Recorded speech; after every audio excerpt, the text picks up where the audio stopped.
So I want to walk you through a version of this, which is the org chart for my agency. And this has mapped out my entire operations process. Again, as you can see briefly, from sales to marketing to the service delivery. And this is what's going to help me scale and scale and scale, which is pretty much the bottleneck for most agency owners, which I'm going to get into other videos, because today I want to specifically talk about what is holding most people back in the outreach and entire basically acquisition process in any sort of service-based business.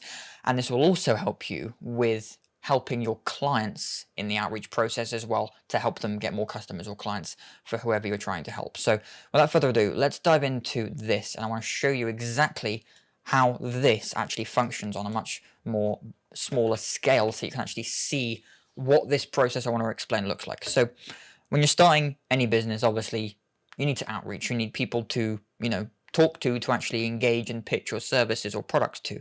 So the first stage is outreach. I'm gonna make this, let's say, a blue color for outreach. And the first stage could be various ways, and also sometimes you can use your service as a way to show that you know what you're doing in a way of outreach. So if you're an email marketing agency, it might be best to actually use email marketing as a way to get your clients, because that'll be even better.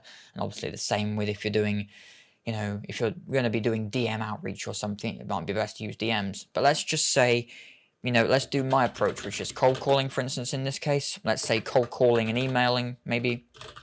What we're going to do is we're going to reach out to certain people, and we're going to, reach out to the leads we gather and aim to book appointments, basically. So let's say from all of the people we reach out to, we are going to book a select number of appointments, obviously. So let's go with the first one. Let's say in a month, we aim to book, let's say, 50 appointments between emails and calling in this case. Let's say we have an email outreach campaign going, and we're also cold calling at the same time. We're doing, let's say, 100 or 200 calls a day.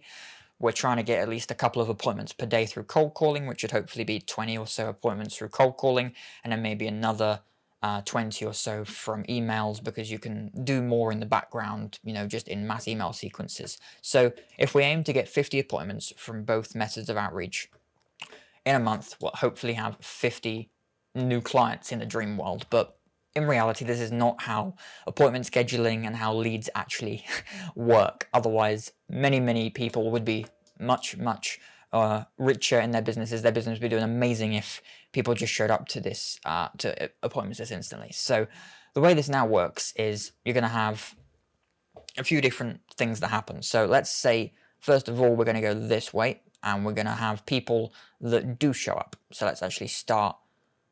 Actually, I won't even bother. I'm just going to have a regular arrow here. And what we're going to do is we're going to simply have people that show up to the first appointment. So let's say we have 25 shows. So what that means is 25 people show up to the first appointment. But, of course, you're going to always have people that don't show up. So the next stage is obviously people that don't show. So what this looks like is this. So let's mark this red in this case, and we're going to have 25 no-shows. And that is what most people aren't aware of the first time they start doing outreach or getting into the agency stuff, or any kind of service-based business for that matter. You don't actually realize basically how many people don't want to show up to their appointments for a multitude of reasons, and normally people are just kind of not being truthful with you about why they can't show up. John, I said they're busy or give a multitude of reasons. So normally people are no-shows. So what we have to do in this case is, let me just combine these two. I won't worry too much about the decorative value of this piece, more than actually showing you how it works. So in most cases, people aren't even doing the no-show. People aren't even actually attempting to deal with their no-shows. It just looks like this. And then out of 25 appointments, let's say you get another, you might have some closing calls. So let's say out of 25 shows, let's say you have 20% of them, so let's say around 5 people go on to a closing call, and then out of a closing call, let's say, I would say maybe 50% of your closing calls are closers as well, which would end up leading to around about, let's say, 2 clients from 5 calls, because it's obviously 5 odd number, so it's around about 5 clients just from those shows that you're booking, which obviously is great if you're doing that just, per month, 2 clients a month. That might be great if you're starting out in your business, whatever it might be, trying to start your agency. That is great. However, we haven't even taken into account the no-shows here. And this is the first thing that has been my biggest roadblock, and the amount of clients I would have now if it wasn't for me not doing no-shows at the start. You know, the thousands and thousands of calls I've made over the past few months. If I, back 6 months ago, if I was doing as many follow-ups as I do now, I'd probably have 10, 20 or 30 clients at least. So this is the power of following up with shows and no-shows, because there's actually two processes, but I'll go through the first one first. So the first step is obviously to re-engage with your no-shows. So obviously what you want to do is we're going to simply have an arrow here that is re-engaging. So what we'll do here is we'll simply have follow up with no-shows to reschedule. And we'll typically maybe have another cold call, another follow-up kind of semi-cold call with them, email, reach out to them, and it won't always be the first message you send to a no-show that will be the one that gets them on a call. You might have to follow up, maybe, it might be your third message, it might be your fifth message, it might be your 10th message. And again, this could take 1 week, 1 month, it could even take, 6 months sometimes. Obviously, maybe not that insane, but let's say 3 months to actually get somewhere with one of these. But in the end, I'd say out of 25, let's say you get around about, let's say, 10 people. That's a pretty good number, I would say, of people that want to show up, but 10 reschedule. So that would be like that. And we'll just put that there. So now we have this many here, 10.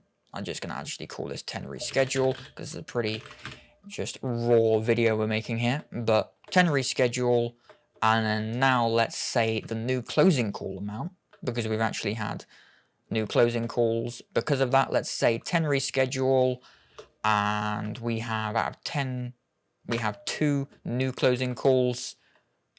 And out of those, we probably, to be honest, because we've now had more of a follow-up with them, would have 2 clients.